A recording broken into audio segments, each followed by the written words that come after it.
Well. This coffee smells so good. Today's mug is a New York City mug. It's like one of the OG mugs from this channel. There you go.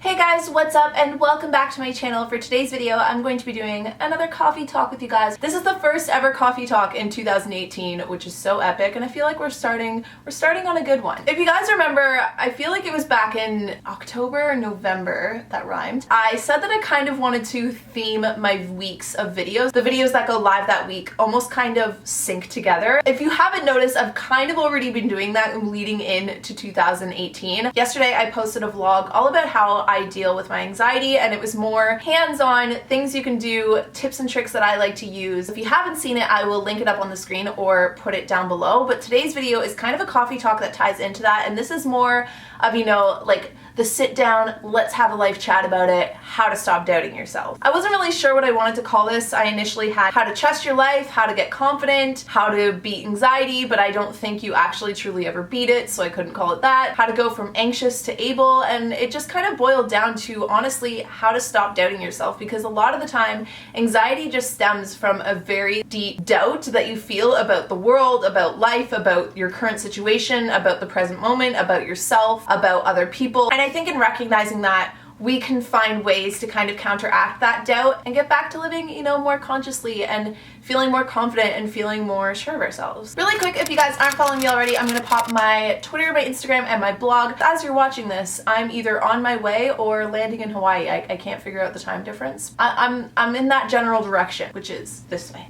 Blog is currently under some major construction. I'm redoing the entire thing. I'm like decent at HTML work, but I'm not that great. And now finally, if you guys want to know my 7 tips when it comes to not doubting yourself and trusting your life again, then just keep watching. So when I was brainstorming all of the ways that you can kind of work through that mindset of self-doubt, one of the biggest themes that I noticed that was popping up was going at everything already feeling defeated. So I feel like the first tip when it comes to not doubting yourself anymore is to challenge your defeated attitude. I think that when we judge ourselves for feeling defeated, we only make ourselves feel more defeated. I know I do that, and I know other people that do that too. They catch themselves going into everything thinking that they've already failed or thinking that they're already not good enough. And once you catch yourself thinking that way, your first reaction is to judge yourself. Like, why do I do this? Why am I this way? Why does my brain work this way? Which just makes you feel literally worse. Instead of judging your defeated attitude, just try challenging it. Don't question why it's there. Don't make yourself feel little or small because of it. Just challenge those thoughts. For instance, when you catch yourself thinking, what if I fail, or I'm going to fail? What if you didn't fail? What if you actually succeeded? What if you just tried? And even if you failed,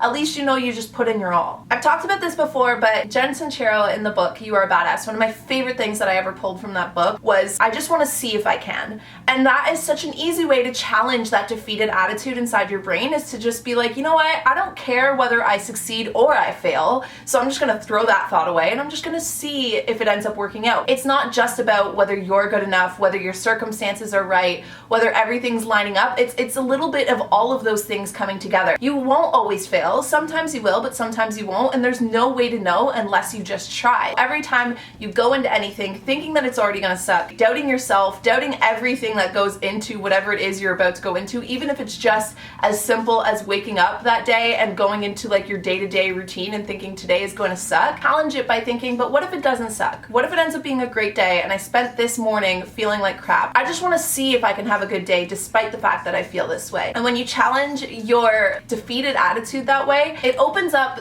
the possibility of, 1, not failing, but also 2, it's not telling yourself that you're necessarily wrong. It's just telling yourself to not come to a conclusion too soon and to just try it anyway. And with that, you trust yourself just a little bit more. My second tip when it comes to not doubting yourself is to welcome everything that comes into your life. If you sit around and you feel anxious and you worry about things that could happen, you're honestly just attracting more of that bad energy to you. Try and see it through this perspective. No matter if things are good or bad, in a way, it's all good. Sometimes I'll just have to say to myself, like, it's all good. It's all good. Got a flat tire? it's all good. I'm just learning how to change my own tire so that when it happens next time, I'm more educated. Missed an appointment? It's all good. Now I know that time management is something that I really should work on. This taught me something. Of course, there's things in life that we can't always attribute this to. I mean, when you lose somebody you love, or when something really bad is happening in the world that you feel you have no control over, it's really hard to play this game of whether good or bad, it's all good. But in some way or another, we can find something good about all the bad. Someone that I lost that was really close to me that I still think about every single day and still miss so much to my core is my papa. He was the guy who wrote the signature on the side of my hand. He was just so wise and comforting, such a comforting soul to be around. Losing him sucked, and it's hard to say that there's ever a good thing you could spin on that, but when I try and see it this way, whether it's good or bad, it's all good. The fact that I even got that relationship with my papa, the fact that I even got to know him, the fact that there is a piece of him that still is within me is the good in the bad. It's the fact that I even had that chance to know him, to grow into more of who I was growing up because of him.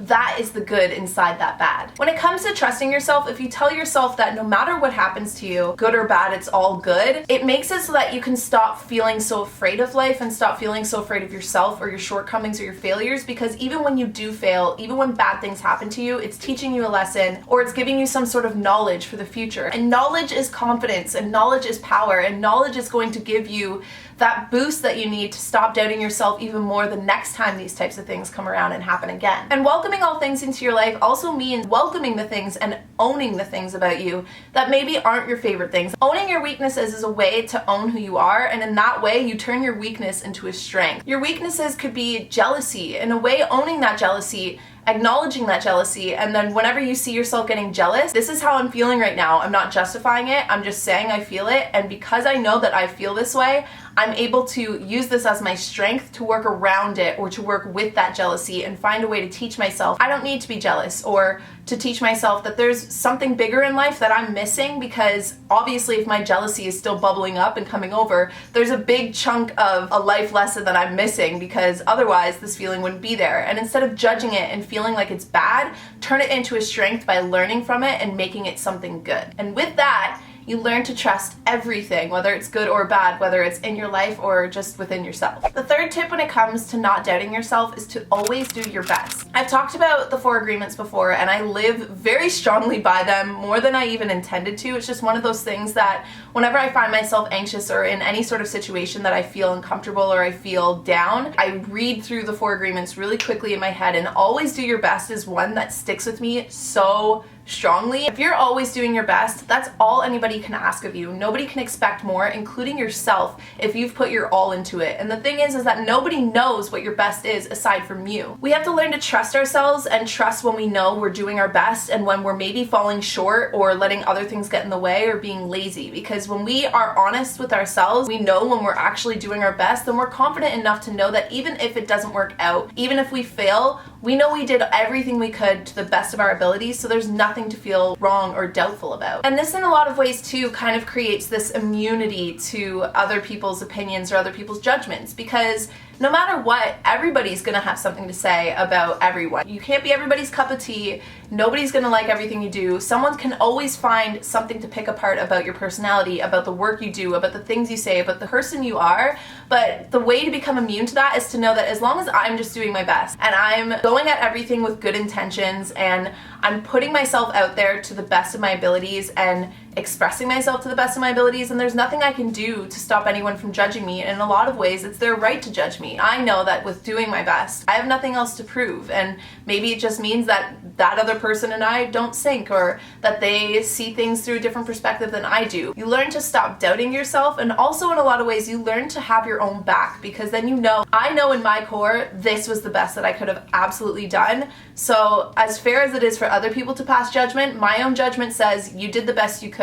Take it and learn from it, or take it and grow from it, instead of taking the opinions of others and holding that to a higher value. Tip number 4 when it comes to not doubting yourself is the only way out is through. This was something that was painted on a wall once when I was doing yoga, and it confused the living crap out of me, because I just remember that whole yoga class, I was like, what does that mean though? Now that I've been getting back into yoga and back into meditation, I hit this moment of clarity, but I remembered that quote and I was like, oh my god, I get what it means now. Like, the only way out is working through it. You can't run away from it and you can't fight it, you have to work through it. This line isn't just for doubting yourself, it's also really good when it comes to feeling anxious. Anytime I feel myself panicking or getting anxious at anything, if it's a social event, if it's just something that's stressing me out, I tell myself the only way out of this is to work through it, is to go straight on, head first, right through it, learn what I need to learn, put in the effort I need to put in, and walk away from it on the other side rather than letting it fester and procrastinate and sit here and stress me out anymore. When you don't trust yourself, when you doubt yourself within your mind, it tricks your brain into thinking that you don't have control over these situations, that you are just a living being that things are happening to, rather than you progressively working forward, living forward, and making things happen. You can't change where you're from. Whatever is handed to you, you have the option to take it and do whatever you want with it. You can go this way with it, you can go that way with it, there's like a million ways you can take every situation and turn it into something else. So when you stop doubting yourself and you start trusting yourself, you see the control that you have in taking all situations and finding a way to turn it into something good, or find a way to turn it into something to grow through. It's basically a trick of being open-minded versus closed-minded. When we're closed-minded, when we're shut down, when we're untrusting, and when we're doubtful, we shut everything down. We don't want this, we don't want that, we're not worthy, we're not good enough. But when we're open-minded, we see everything as, you know what, it doesn't matter whether I'm good enough, it doesn't matter why it's happening, it just matters what I'm gonna do about it. And the only way out is through. Whether it's anxious thoughts, the only way out is to go through it. I have to feel the anxiety, I have to ask myself what caused it. I have to move through it, and I need to figure out how can I make sure that this doesn't happen again next time, or what knowledge did I gain from this for a future experience that's gonna make me more well-equipped that time around. And even if things fail, even if things are going horribly wrong, even if you get rejection, it's all just redirection. And the only way you're gonna move on and get past it is to go right through it and take on the things that you're doubtful about or afraid of head on. Because once you do that, one, it's never as scary as you think it's gonna be, and two, we are all more badass than we give ourselves credit for, and we actually can handle a lot more than we give ourselves credit for. I can have a panic attack at the bottom of a ski hill and still be a badass, okay? Because instead of falling over, breaking my leg, and freaking out in the middle of the hill, I freaking bombed down that hill, avoided a tree, avoided a human. Working through it and getting to the bottom of that hill was pretty freaking badass. Or at least that's what I'm telling myself. Tip number 5 is to be your own best friend. Take care of yourself. Don't just do your best outwardly, do your best inward as well. It's literally, it's probably one of the most important ones on this list. When you take care of yourself, when you make time for the things that you love, when you do things that you feel drawn to, when you trust your gut, you choose the Buddha bowl over the pizza, or some nights when you're having a bad day, you choose the pizza over the Buddha bowl. When you just take the utmost best care of yourself, when you have your own back, when you're your own best friend, you gain such a relationship within yourself and such a trust within yourself that is almost invincible and untouchable. You have to be confident. You have to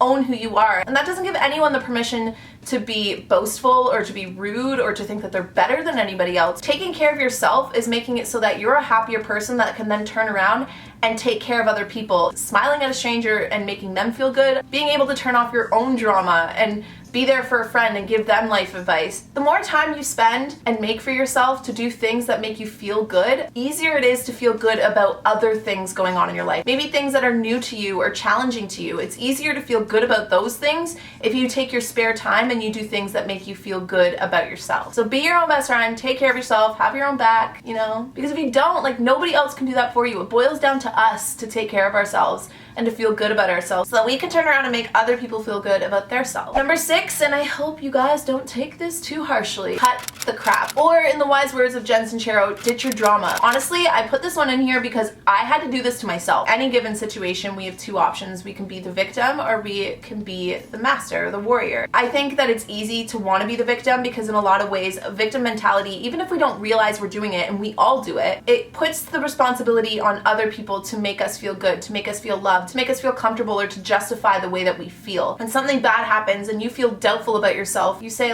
I'm not good enough, I'm ugly, I'm this. You're kind of putting that responsibility on other people to tell you that, no, you're beautiful, no, you've got this, no, you're a great person. And then you become reliant on other people to make you feel good. And when that goes away, you're back into this victim mentality. Instead, you need to cut the crap and just not make everything seem like such a big deal. Keep it lighthearted. Make jokes out of things even when you're feeling like absolute shit. Laugh when you're having one of those days where you're dropping your coffee and you get pulled over and you get a ticket and you break the sole on your shoe or you burn some of your hair off with your curling iron. Like, just laugh about it and don't make it such a big deal. Don't make it such a dramatic thing. It is usually the main source as to why I feel like I go through ruts, and it's because I get into these victim mentalities where everything just feels like such a personal attack from the universe or from like the world. I fall into that, like, how dare that person cut me off, or like, are you kidding me? Starbucks raised their prices again? That was literally the most basic girl thing I could have ever said in my life, but you know what I'm saying. Nothing to feel ashamed of, because we all do it. We all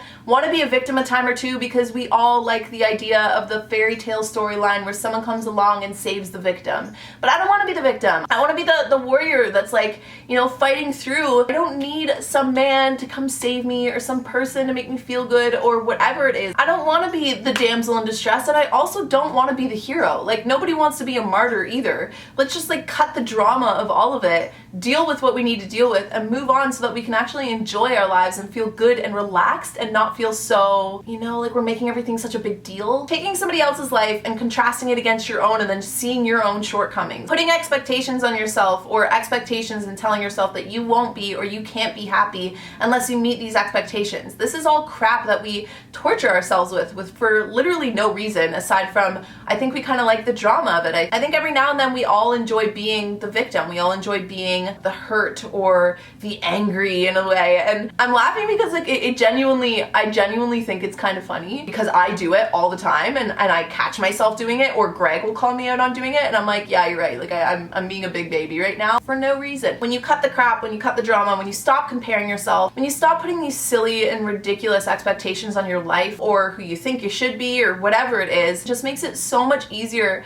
to feel confident and to feel happy and to stop doubting every situation and to just start enjoying it. And my last and final tip when it comes to not doubting yourself and trusting your life is to find something to believe in. Find something that is bigger than who you are and believe in that, because even when you follow through on all of the tips that I just said, sometimes it's really hard to fight through that part of your brain or fight through the little devil on your shoulder so loud, and it's really hard to turn it down or to beat through it or to fight it, to listen to the side of you that's more trusting and more living by your heart rather than living by your mind. Sometimes it's really hard to turn off our minds and to live by our hearts. When it comes down to those moments, that's when we need to fall back on the things that we believe in. Something bigger than ourselves, to know that even if this goes on for a couple more days, eventually I am going to start trusting myself again, and eventually I'm not going to feel so doubtful, and it's because there's something bigger that's playing a role in everything that's happening right now. Let it be bigger than you, let it free you, and let it make it so that even on your darkest days, you don't feel alone. There's something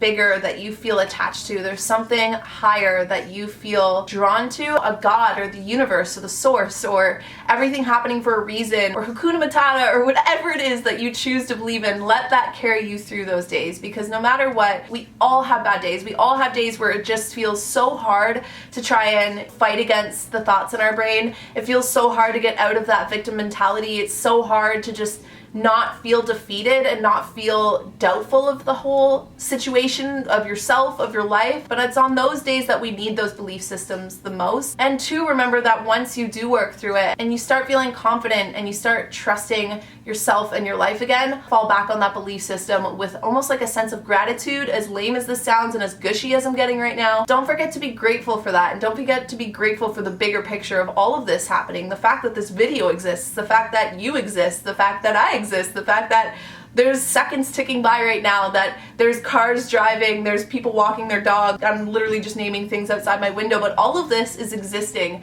right now. And even just taking a solid second when you feel good, or even more so if you can find gratitude when you feel doubtful, I think it almost lifts us up and brings us to a higher sense of life, and it secures us there longer, because it's showing that we're doing our best, we're trying our best to filter through all of the thoughts and emotions and the things that we are presented with, and making our intentions to focus on the light. And so there you guys have it. I hope you guys enjoyed today's coffee talk. This heated blanket is making me sweat in areas I shouldn't be sweating. You want to come in my outro? Hope you guys enjoyed. I love you guys to the moon and back, and we will see you guys on Sunday. Someone made a request that I did this again, so here we go. Bye! Sink to the bottom.